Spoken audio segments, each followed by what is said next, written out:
I believe the Cincinnati Reds' idea of building a major league roster is really starting to show its flaws, as we are now into the third year of things falling apart at the worst time. And I think that things kind of fell apart early on them in 2024.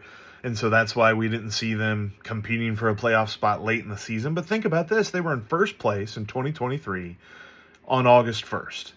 They did not make the playoffs. They did not make the playoffs in 2024. And right now, they are not in a playoff spot in 2025. They are now 3.5 games out because the Mets continue to right the ship, as it were. And the Reds are not. The Reds are starting to sink. They've been floating for a while and playing 500 ball and staying thereabouts and all this other stuff. But they are now starting to sink. And it's because they are asking guys to play positions that they have not played. Noelvi Marte is an otherworldly athlete.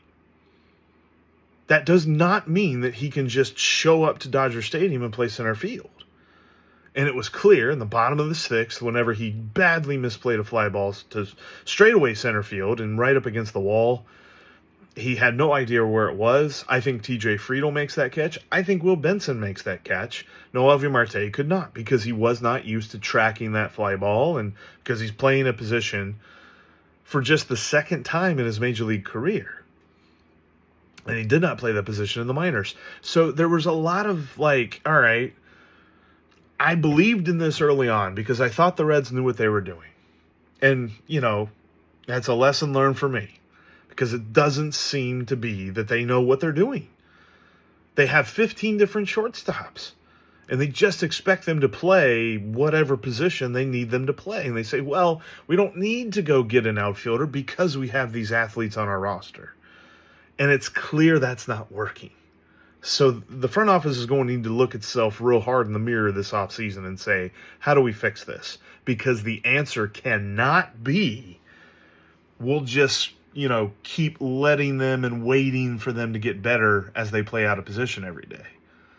Wanted to lay these thoughts out here. We're going to get into them more on the next episode of Locked On Reds. That's going to be in your feed Wednesday afternoon. More technical difficulties are keeping us from releasing it on Wednesday morning, but Wednesday afternoon, look for this. We've got a big discussion going about, is it time to reimagine team building for the Cincinnati Reds?